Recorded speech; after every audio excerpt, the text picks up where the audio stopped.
My name is Dawn Gambale Luka, Director of Environmental Affairs in the Ministry of Natural Resources and Climate Change. I also serve as the UNFCCC focal point.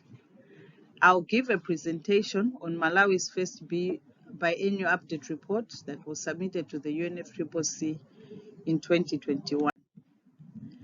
My presentation is going to cover the national context, institutional arrangements, the emissions profile, mitigation actions, constraints and gaps, and also challenges and lessons learned. In terms of the national context, Malawi's economy is largely agro-based and supports 80% of rural people's livelihoods. It contributes about 30% to GDP and accounts for 80% of export revenue. The population at the time of preparing the BUR was 15.8 million, with a GDP of $4.62 billion in 2014. In terms of energy, the country relies mostly on biomass fuel for nearly 93% of energy needs.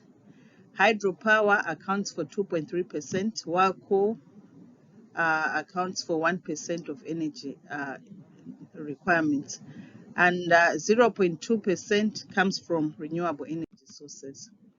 In terms of the institutional arrangements, the Environmental Affairs Department is responsible for preparing the BUR, and it's also the UNFCCC focal point. And it works through thematic working groups that cover elements of the BUR, which include the national circumstances, GHG inventories, mitigation actions, V&A assessments, constraints and gaps, and any other information.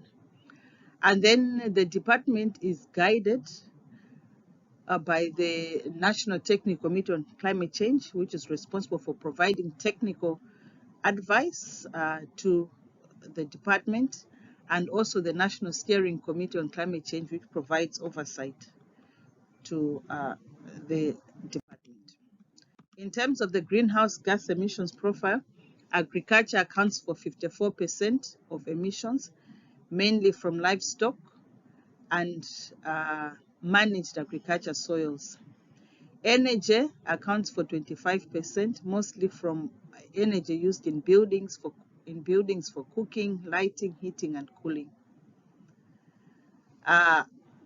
Waste accounts for 18%, and this is mainly from solid waste disposal sites, which are not properly managed, and also from wastewater treatment plants. IPPU accounts for 3% of the emissions, mainly from cement production using clinker. In terms of the actual greenhouse gases, carbon dioxide takes the biggest portion, accounting for 41% of emissions, followed by methane at 39% and nitrous oxide at 20%.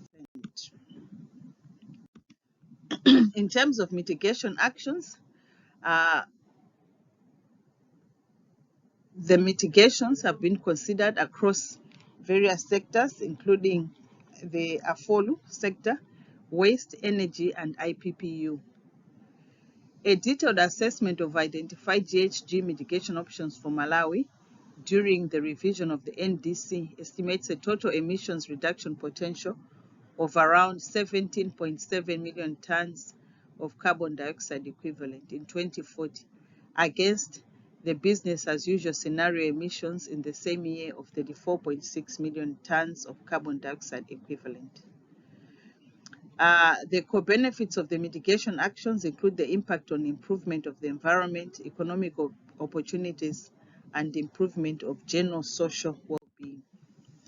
In terms of the constraints and gaps, Malawi faces a number of challenges in preparation of the reports, and in particular in preparation of the first BUR. The challenges included weak institutional arrangements in terms of data provision. While we had focal points in the various institutions to provide data for the reporting, These arrangements were informal, so it was not possible to get the data as and when we needed it, and also of the quality that would be required. Another challenge was insufficient number of people or personnel responsible for compiling the BUR reports and related reports. Another challenge relates to the technical capacity of experts to use the reporting tools, including the IPCC software, and also inadequate financial and technical support for reporting. In terms of lessons learned and next steps, we noted from the preparation of the BUR that a whole of society approach is required to establish clear institutional arrangements that include research institutions, academia, civil society organizations, private sector, and the public sector.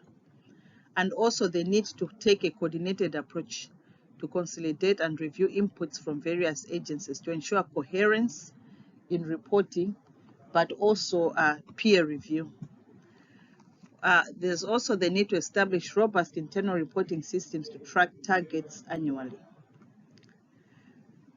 Another lesson learned was the one that pertains to learning by doing, and the need for the experts and those preparing the BUR to be familiar with the measurement, reporting, and verification guidelines and processes.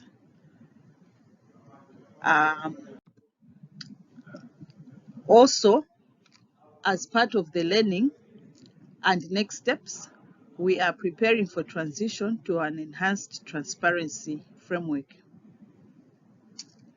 Currently, Malawi is implementing the CBIT project, and we have already secured funding for the first BTR. And part of the preparatory actions include understanding the new reporting requirements under the enhanced transparency framework. We are in the process of establishing a climate transparency unit within the Environmental Affairs Department, and already a functional review has been undertaken to look at where the climate transparency unit will be placed and how. We are also working towards bridging the capacity gaps, which we talked about as challenges, through training of national experts. We are also developing an operational information management system for greenhouse gas emissions tracking. We also plan to develop a Climate Change Act by the end of 2024, which, among other things, will formalize the institutional arrangements and will also make it mandatory for various institutions to provide data that will inform preparation of the BUR. Thank you very much for your attention.